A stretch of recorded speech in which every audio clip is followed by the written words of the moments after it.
दोस्तों ये कहानी है लूफी की, जो कि समुद्र में एक बड़े खजाने को ढूंढने के लिए निकलता है और इस सफर में उसे मिलते हैं कई सारे विलन्स और कई सारे अच्छे दोस्त।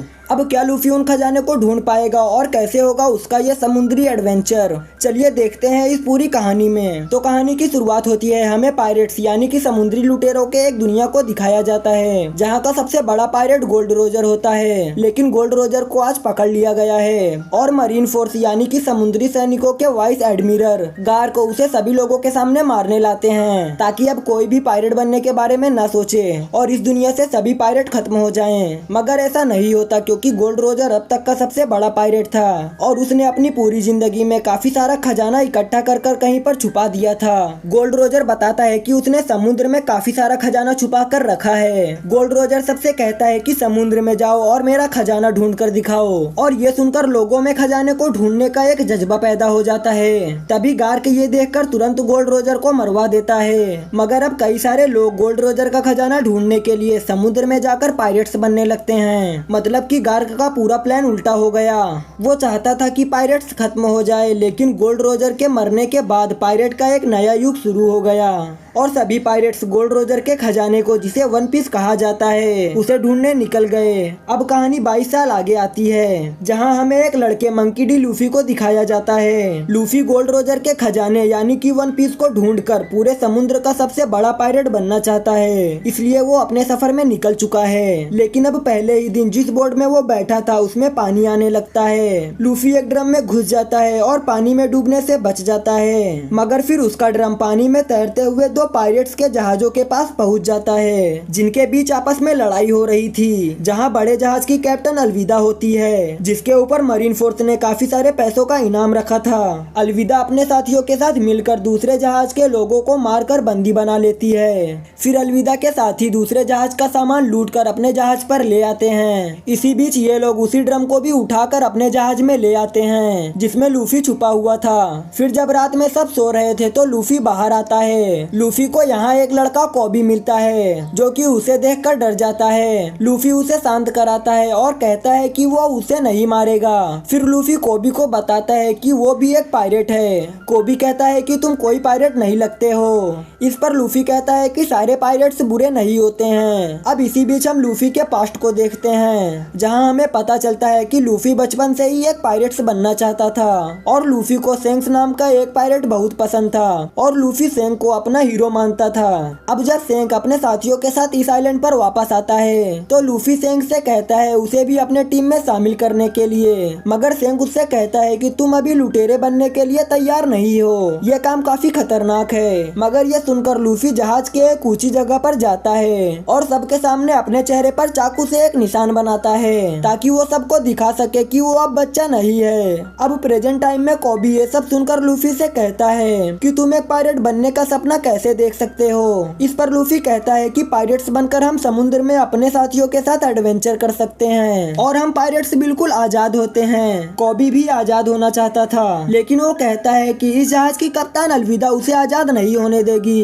अब तभी अलविदा की खर्राटे की आवाज सुनकर लूफी कहता है, क्या तुम लोगों ने किसी समुद्र मॉन्स्टर को पकड़ रखा है। इस पर कोबी कहता है कि ये अलविदा की खर्राटे की आवाज है। कोबी लूफी को ऊपर ले जाता है और कहता है कि अभी सब सो रहे हैं, इसलिए तुम यहाँ से निकल जाओ। लूफी यहाँ से जा रहा था, लेकिन तभी उनकी आवाज सुनकर सभी लोग जाग जाते हैं और अलविदा भी यहाँ पर आ जाती है। अलविदा को लगता है कि कोबी उसे धोखा दे रहा है, इसलिए अलविदा अपने हथियार से इन दोनों पर हमला कर देती है, मगर लूफी उसे बचा लेता है। लूफी अकेले ही अलविदा और उसके सभी साथियों से लड़ता है और उसे गोलियों से भी कुछ नहीं होता है। अलविदा अपने भारी भरकम हथियार से उसे मारती है, लेकिन लूफी अपने शरीर को लचीला बनाकर अलविदा से बच जाता है। ये देखकर अलविदा भी हैरान हो जाती है। लूफी अपने पूरे शरीर को लचीला करके अपनी पावर से जहाज के दूसरी तरफ जाता है। तभी अलविदा आकर उस पर हमला कर देती है, लेकिन लूफी बच जाता है और उसके जहाज पर ही आग लग जाती है। अलविदा को काफी गुस्सा आता है, वो कोबी को मारने वाली थी। तभी लूफी बीच में आकर उसे बचा लेता है। इसके बाद लूफी अपना स्पेशल मूव गम गम पिस्तो करते हुए अलविदा को उड़ा देता है और अलविदा सबको अलविदा करके चली जाती है। यहाँ पर सभी लोग लूफी से डरकर हार मान लेते हैं और लूफी कोबी के साथ यहाँ से जाने लगता है। इसके बाद हम एक तलवारबाज रोरोनोआ जोरो को देखते हैं जो कि सभी समुद्र पायरेट का शिकार करता है। यहाँ पर एक आदमी मिस्टर सेवन जोरो को अपनी टीम में शामिल होने का ऑफर देता है मगर जोरो उसे मना कर देता है। इसके बाद जोरो मिस्टर सेवन से फाइट करता है। जोरो काफी अच्छा तलवारबाज था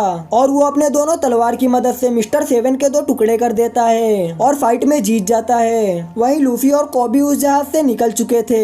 कोबी लूफी से पूछता है कि तुम्हें लचीले होने की पावर कैसे मिली। इस पर लूफी बताता है कि जब मैं छोटा था और सेंक ने उसे अपने टीम में शामिल करने से मना कर दिया था तो गुस्से में उसने सेंक के खजाने में से एक डेविल फूड खा लिया था जिसके बाद उसे लचीले होने की पावर मिल गई। अब प्रेजेंट डे में कोबी पूछता है कि हमें कहाँ जाना है। इस पर लूफी कहता है कि हम ग्रैंड लाइन पर जा रहे हैं जहाँ वन पीस छुपा हुआ है। फिर कोबी पूछता है कि क्या तुम्हें ग्रैंड लाइन का रास्ता पता है, लेकिन लूफी को ग्रैंड लाइन का रास्ता नहीं पता होता।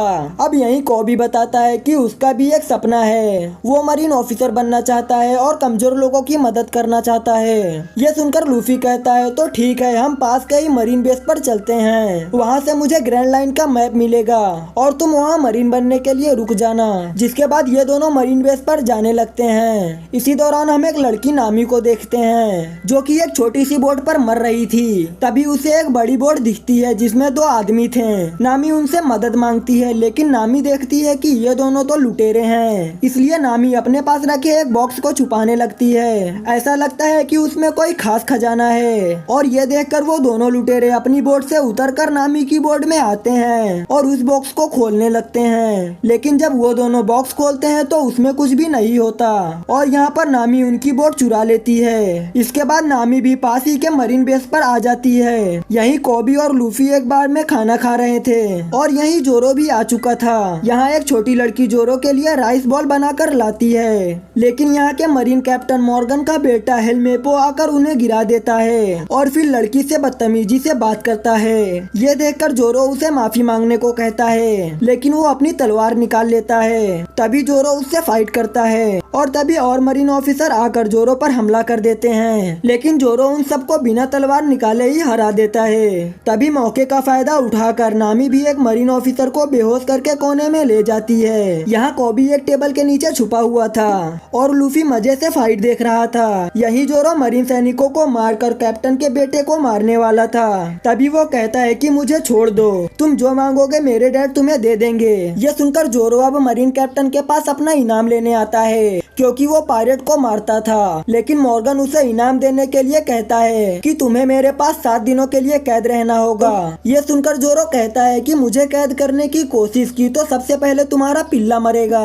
तभी ये सुनकर मॉर्गन का बेटा भड़क जाता है मगर उसके डैड उसे ही दूर फेंक देते हैं। इसके बाद मॉर्गन जोरो से कहता है कि तुम्हारे इस हरकत के बाद कोई भी मरीन बेस तुम्हें इनाम नहीं देगा, इसलिए तुम हमारे साथ काम करो या फिर 7 दिनों तक यहाँ कैद रहो। ये सुनकर जोरो मॉर्गन के साथ काम करने से मना कर देता है और 7 दिनों के लिए कैद हो जाता है। फिर अगले ही दिन लूफी ग्रैंड लाइन के मैप को चुराने के लिए यहाँ आ जाता है। लूफी जोरो को देखकर उसे आजाद करा देता है। इसके बाद लूफी उसी रास्ते से वापस चला जाता है। यही नामी भी मरीन ऑफिसर की ड्रेस चुरा कर अंदर घुस चुकी होती है। नामी भी ग्रैंड लाइन का मैप चुराने आई है, लेकिन वही ऑफिसर यहाँ आकर नामी को पहचान लेता है। फिर ये दोनों मरीन ऑफिसर नामी पर हमला कर देते हैं मगर नामी उन दोनों को मारकर उनका काम तमाम कर देती है। तभी ऊपर से लूफी टपकता है और लूफी सारी बातें सुन लेता है, जिससे ये दोनों जान चुके थे कि ये दोनों ही ग्रैंड लाइन का मैप चुराने आए हैं। लूफी मॉर्गन के ऑफिस में जाने लगता है क्योंकि ग्रैंड लाइन का मैप वहीं रखा हुआ है। तभी नामी भी उसके पीछे जाती है और तभी इनके सामने मॉर्गन आ जाता है, लेकिन वो नामी को एक मरीन समझता है और नामी कहती है कि मैं इस मुजरिम को पकड़कर ले जा रही हूँ, इसे अभी ही बंदी बनाया गया है। और ये सुनकर मॉर्गन यहाँ से चला जाता है, लेकिन चालाक नामी ने मॉर्गन की जेब काट ली थी और उसके ऑफिस की चाबियां चुरा लेती है और अब ये दोनों मॉर्गन की ऑफिस में घुस जाते हैं। ये दोनों ग्रैंड लाइन के मैप को ढूंढने लगते हैं। तभी मॉर्गन को वही वो दोनों ऑफिसर से मिलते हैं जो कि अभी पीटे पड़े थे।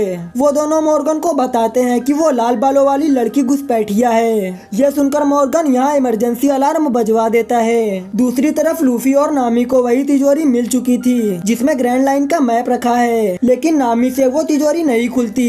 तभी बाहर मॉर्गन आकर उस दरवाजे को तोड़ने लगता है। यह देखकर लूफी अपनी पूरी ताकत से तिजोरी को उठाता है और नामी के साथ वहाँ से नीचे कूद जाता है। ये दोनों जिंदा बच जाते हैं, लेकिन फिर मरीन सैनिक यहाँ आकर उन्हें चारों तरफ से घेर लेते हैं, मगर लूफी और नामी उनसे लड़कर उन्हें मारने लगते हैं। तभी जोरो भी अपनी तलवार लेकर यहाँ पर आ जाता है और देखता है कि ये दोनों पिट रहे हैं, इसलिए जोरो भी इनकी मदद करता है। फिर ये तीनों सारे मरीन सैनिकों को मार देते हैं और तभी मॉर्गन यहाँ पर आ जाता है। मॉर्गन के हाथ में हथियार लगा होता है जिससे वो इन पर हमला करता है, लेकिन तब भी जोरो और लूफी उससे फाइट करते हैं। लेकिन मॉर्गन काफी पावरफुल था, इसलिए जोरो को अब अपनी तीसरी तलवार निकालनी पड़ती है। जोरो उसे निकालकर अपने मुंह से पकड़ता है और मॉर्गन को मारने लगता है। इसके बाद लूफी अपने गमगम पिस्तौल मूव से उसे मारकर दूर फेंक देता है। ये तीनों मरीन ऑफिसर से बच जाते हैं। फिर जोरो इनकी मदद करता है और ग्रैंड लाइन की तिजोरी को लूफी के शिप तक ले आता है। तभी मॉर्गन का बेटा हेलमेपो यहाँ पर गन लेकर आता है, लेकिन उसके पीछे से कोबी उसे एक मुक्का मारकर बेहोश कर देता है। फिर लूफी कोबी को अपने साथ चलने को कहता है क्योंकि मरीन सैनिक अब इसके पीछे पड़े हैं, मगर कोबी लूफी से कहता है कि मैं अपना सपना पूरा करने के लिए यहीं रुकूंगा